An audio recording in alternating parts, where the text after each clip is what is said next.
that's where interference came into play with this dude, Officer Rat 100. You know what I mean? A lot of interference came into place with Officer Rat 100 because what he done, you know what I mean? And this has to be talked about because, and I got to get a game to the youth because I don't want them getting caught in no crosses where this Officer Rat 100 is concerned because he's a live rat, you know what I mean? And here's the truth of what he done, you know, even though he tried to deceive and put, you know, our text messages, you know, in a form when we was talking about apples, he wanted to switch the game up and say we're talking about oranges. But, you know, I got proof, and I'm going to show y'all the real text messages that he didn't want people to see. But what this brother, you know what I mean, that called himself real, attempted to do and play, you know, with the old man. We call him the old man. I call him my brother, my friend, you know. But most of all with his freedom, you know, because on 2 occasions, one, him and his Chad, what's his woman name? Karen Chapman. You know, this is a lady that was entrusted to go in and interview, you know, Larry Hoover with an understanding of you bring this back to the family. We're not clearing a way for you to go and do this for no other reason. You know, we don't play like that, but that's what she done. She went and interviewed and ran off. You know what I mean? So what this dude has chosen to do is take a stand with a person like this, like when they was putting together the pardon for Larry a few years ago. And I'll let him tell that story. But I'm feeling so good about it right now until I'm gonna say, and what I don't cover, we're gonna do like Ron DMC. So she wouldn't give footage for the pardon. Now this is him being free. We just wanted, you know what I mean, because when you're trying to humanize a person, then you use footage, you use their own words to help in situations like this. So it was about the money with her. She asked, well, what am I getting out of this? Yeah, let me reiterate that part. So when we were trying to put the pardon together, I said, we was trying to just get information on my father. So she had some actual footage of him. We asked the attorneys, would that be good to have this footage to put on this pardon? They like, yeah, that'll be good. Let's see if we can try to do it. We tried some numbers. We caught up with the lady, and I called and I asked her. I was like, we need some of that footage because we're trying to put this pardon together. And she told me, she said, well, who gonna get paid for this? Well, how I'm gonna get paid for this? And I'm like, wow, this is about my father's freedom right here, and you wanna know who's gonna get paid for this footage? You know, so I don't know where she feels like she was really caring about our family, but she wanted to know who's gonna get paid while we was trying to get this package together for this pardon. And then moving forward after that, that's around the time Kanye went to the White House not too far before then or after that. She seen that it was a buzz and my father's name was fresh in people's heads. And that's when she come from behind a rock somewhere, looking like it was an opportunity. Kanye reached out to her to try to get the footage again some years later, and I don't know where it happened at, but somehow Wack wound up in the middle of the mix. And Wack was the middleman with the footage. First, he was just the middleman for her because she didn't want to speak to us, but then next thing you know, he's a partner in the whole situation.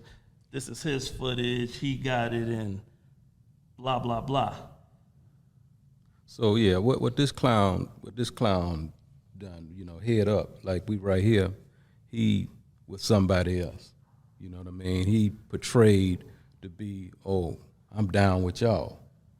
The only reason I wanted to talk to him, you know, I'm gonna give him the benefit of the doubt for my brother, because it's serious business, right? So I embraced that, I entertained that, and you know, in retrospect, when I hear him take a different position, like he was partners with her and this and that the whole time, I'm like, oh, so this nigga one of them kind of niggas where all money, good money with him. You know what I mean? Everybody go. You know, I'm from the school where everybody don't go. You know what I mean? And when you're playing with a man, freedom like that, and everybody go, then, you know, I take that real personal.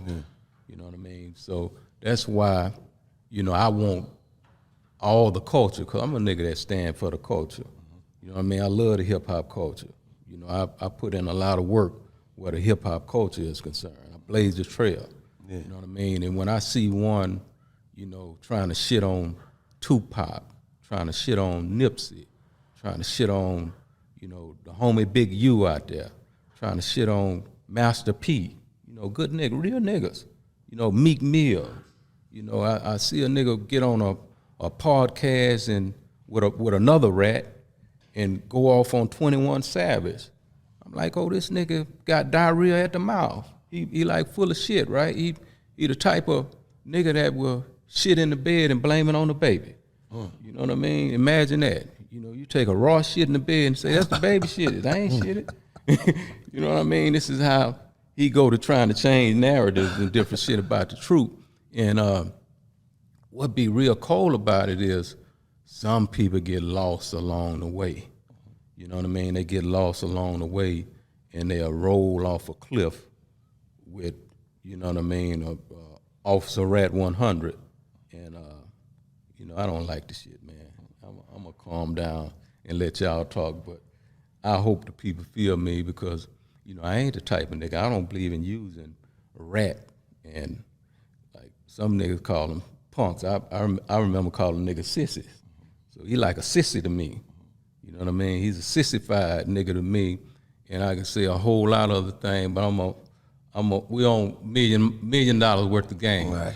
But just for the record, I want all that smoke that one is talking about. You know, I know how to put all that out. So, y'all time. But yeah, one last thing. The bottom line is the stuff was taken from us, and he partnered up with the lady to act like it was his, and I'm gonna sell it back to you when it was ours in the first place, and act like he's a street dude and he respect my old man and respect everything. Who is a real dude that's go partner up with this chick that stole something and try to go in front of the world like he really had a right to do it? Like he trying to, you know, he putting people in bad positions out there. It's people that's, you know, that's real upset about that, and I don't got nothing to, you know what I mean? I don't have nothing to do with them. I don't know where their head is, but, you know, he keeps just jumping out there in the deep water. Let me ask you a question, Jay. You know, now we talking about we in California. It seemed like, you know, early stages of Death Row Records. Did you have anything to do with that? Yeah. Yeah, early stages of Death Row Record. Me and the homie Mike Harris. You know what I mean? I know Mike. You know, we was friends before all of this record company shit, right? And Mike ended up getting his case and going in there, you know what I mean, doing his thing. And he called me one day. And I asked the homie, I said, you still got juice in the street? Because at that time, I'm buzzing. You know what I mean? The very thing that they laughed about, you know, me pulling over to the curve and saying, oh, this is where the new money is at in the rap business. That was funny to niggas back then. They thought it was a game. Yeah, no, it was funny. It was a laughing thing. You know, you go do that shit, nigga, whoop, whoop. I'm going to do this here. Okay, well, do y'all thing. I'm going to go do this. So, but anyway, after one, have time to sit and think a lot of times, you know, good thinking, when you know how to think, you know, conquer a lot of bullshit. And he's a thinker. So he and I, you know, had conversations about that. And I actually sent a group I had called the Convicts down Big Mike and 3-2, you know, down with their movement in the beginning, you know, that ignited everything. And we've heard Snoop publicly, you know, admit on a few times how he got game from 3-2, you know, a lot of his slang and different shit like that. So we brainstormed on that issue in the beginning, and it was when I was on a phone call with Suge, you know what I mean? Back then, all three of us can be on a call. And I heard some recklessness, and I didn't want to be on them, you know, tape calls and shit with that going on. So I bagged up. Y'all do y'all thing. You don't owe me nothing. Rap a lot is what I do. You know what I mean? And we moved on from there. But you know, I got to share this before we move on in that direction, man. I want to share this right here because this is Kanye, and I know Ye ain't gonna have no problem with me. I want you to read it so they won't say I played no. This is a text from him. It say, with her now, bro. Okay, this has been exhausting. Too much. That's him talking to Wack 100. Okay, this has been exhausting. Too much game playing. What is she looking for? Bro, tell me about it. It's not us. It's men stuck between two women, bro. You're with Karen, correct? Just making sure I know what we're talking about. Jprince is a better businessman than me. I'm stepping out of this and letting him handle. It's too many games for me. Okay. Now, if you want to keep on going, you can keep on going. But clearly, they was trying to work some shit on him that he wasn't in agreement with. So this is how I get in the mix. Because he says too many games playing. Why you want to play games around the old man freedom? You know what I mean? Why the games playing? So I come in the loop to try and, you know what I mean, bring some real accommodation to the situation. And, you know, we ain't got to stay there no longer. Right. But I'm gonna end up letting everybody see all this shit because that shit he sent out there is a bunch of bootleg shit where he changed the whole narrative, but this the real root. Right. Too much game playing. Right.